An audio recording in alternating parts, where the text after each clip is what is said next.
substances can feel good at first. Can do a lot to harm the body and brain. It can change the way people feel, think, and behave. It will change you into someone you would never want to be. Walang magandang matutulog. Maraming sirang buhay dahil Don't let drugs destroy your dreams. Life can bring you higher than drugs. Wow!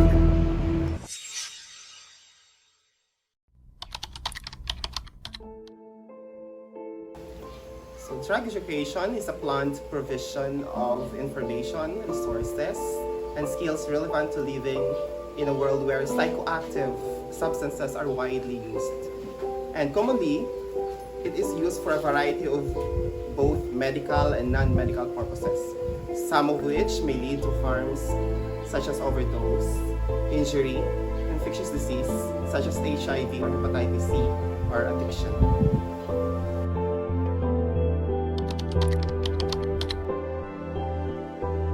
So I will be answering your question in general. So I know that all of you is now in the world of 21st century, so all of us accessible to any type of platform such as Google. So I am here, but after this I will explain further. So the aim of drug addiction is to provide planned and structured learning opportunities for pupils or students to develop their knowledge, skills, and attitudes about all drugs, and appreciate the benefits of healthy lifestyle, relating this to their own and others' actions. So in short, the aim or the goal of drug education nowadays is really to empower and inculcate knowledge regarding not only the side effects of drugs. We are talking about the drugs, but regardless of whatever the drugs, we have the prohibited or regulated. So I will be tackling about the prohibited one, because regulated is in legal way. So the prohibited one is somehow rampant nowadays, wherein not only adults, but most especially the young ones. The young ones, if they cannot control how to use it, and without prior knowledge using it, they may end up killing their lives or doing negative to their environment and in the nation as a whole.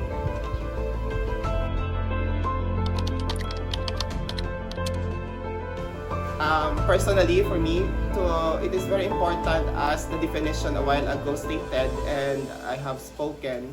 So the importance first of drug education for me is awareness. First, awareness for the safety, not only for own self but for everybody. The second is in accordance of the law.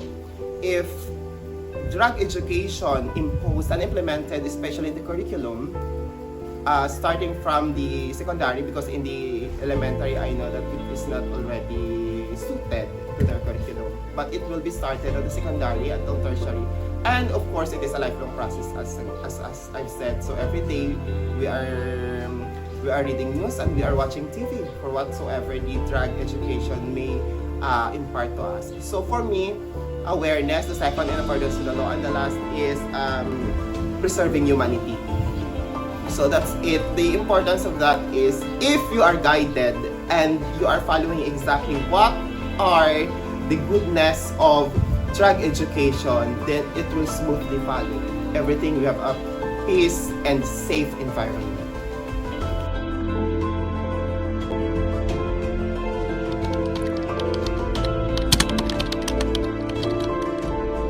Okay, so the next, we will be tackling about the rules. So for example, first, the role of education, or in the school, the role of education is simply to guide and to nurture. But then it is focused, the question was focused on the drug education in school.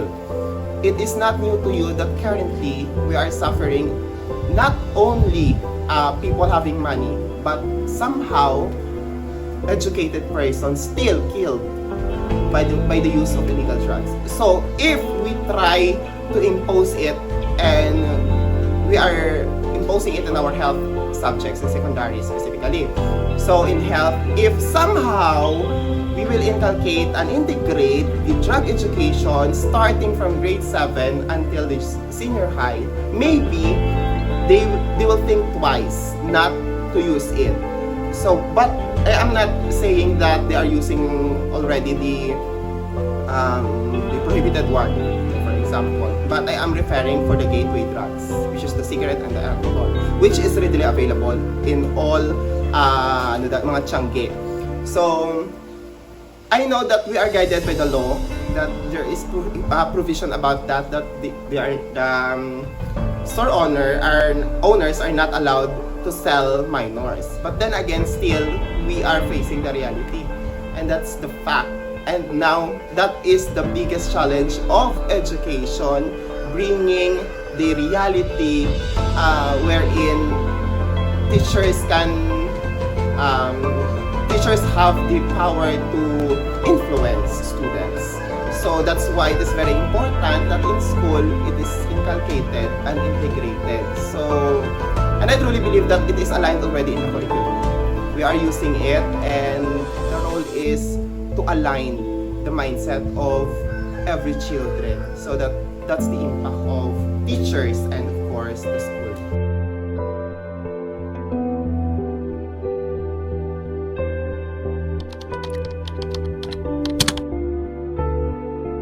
This is to educate students, pupils, by providing them the planned provision of information, resources, and skills relevant to psychoactive substances, which are widely available and commonly used for medical and non-medical purposes, which some may lead to harm such as overdose, injury, or addiction.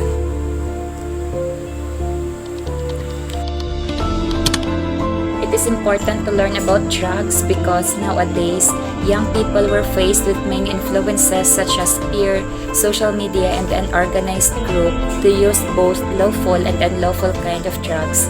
Learning about it can play a counterbalancing role in shaping a normative culture of safety, moderation, and an informed decision-making.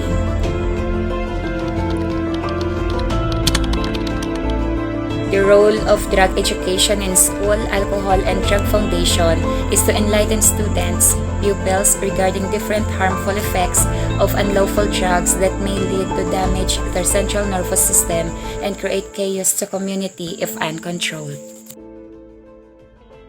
I am Jean, and I face problems because of drugs in our home. Now, my parents are separated. And that's one great thing that our home now is drug-free. The drugs and the problem itself may seem impossible to eliminate, but there are concrete steps that can be taken to weaken the hold of drugs, because the danger from drugs is too great to ignore. So we must act now to save our life, our hope, and our society.